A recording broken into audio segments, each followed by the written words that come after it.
Hi folks, this is Vicky from patternprincess.com.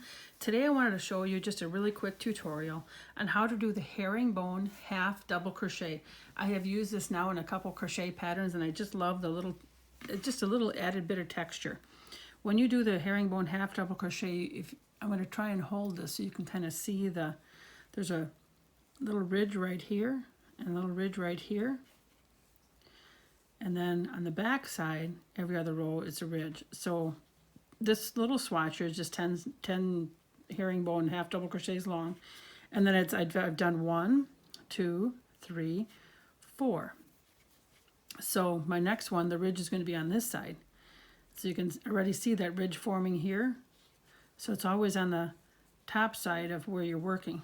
So and when you do a herringbone half double crochet, normally with a double crochet, you start off with a chain 3. A herringbone half double crochet is a little bit shorter, just like the regular half double crochet is. So we just do a chain 2.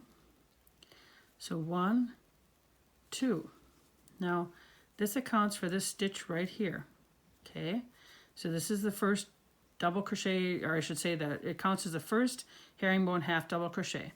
So your first stitch, remember all of your stitches should always be on top of the next one as you, so you know, of course it's, because it's easy to lose count, especially it seems like on this one. Sometimes folks, if you look at it, you think that, oh no, I got to start here. Nope, you got to start right here. And that first next stitch, the first stitch right here is going to be where you place your hook. So I'm going to yarn over, insert my hook, yarn over again, bring it through, yarn over and just go through the first, if I can yarn over, loop on the hook. Keep the other ones on. Now yarn over and go through all 3. And sometimes I got to hold it to get through that last one. Okay, so now we have our 2 stitches already completed. So yarn over, we're going to go into the next stitch. Yarn over, bring it through, yarn over, go through 1 loop. Yarn over, go through all 3 loops, just like a regular half double crochet. Let's do that again. Yarn over, go through the next stitch. Yarn over, bring it through. Yarn over, go through 1 loop. Yarn over, go through 2 loops and the 3rd loop.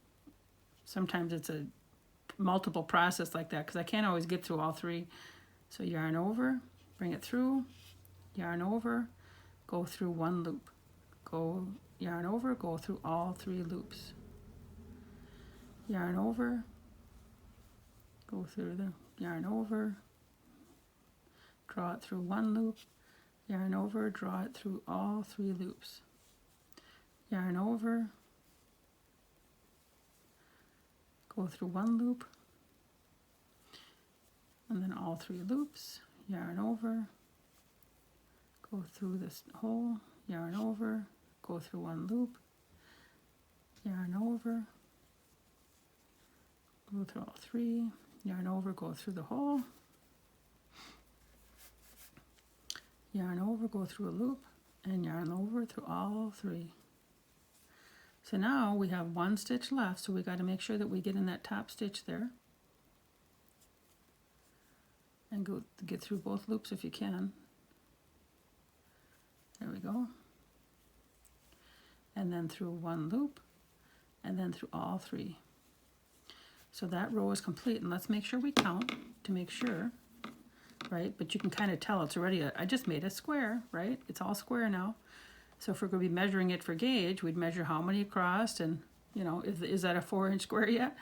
So 1, you can check by the post. 1, 2, 3, 4, 5, 6, 7, 8, 9, and 10. So that is how you do the herringbone half double crochet, and it creates that nice little ridge right along the edge. So if you're looking for some little bit of texture in your project, this is a nice one to do, and it's also a nice one to do if you're going to be changing color. Sometimes you're going to do a gingham pattern, but when you do that single crochet, it captures the yarn that you're carrying with you. So the herringbone half double crochet is kind of a nice one for that. So you can kind of speed your crochet pattern along by using the half double crochet. It's faster than the single crochet, but you're also doing that single crochet at the same time. And if you had yarn that you were carrying over, you would be capturing that. Just a thought. So that's a nice use for this, this particular pattern. Thank you for watching. I hope you've enjoyed watching today and learned a little bit. Please remember to like, share, and subscribe. And hope you have a wonderful day. Take care.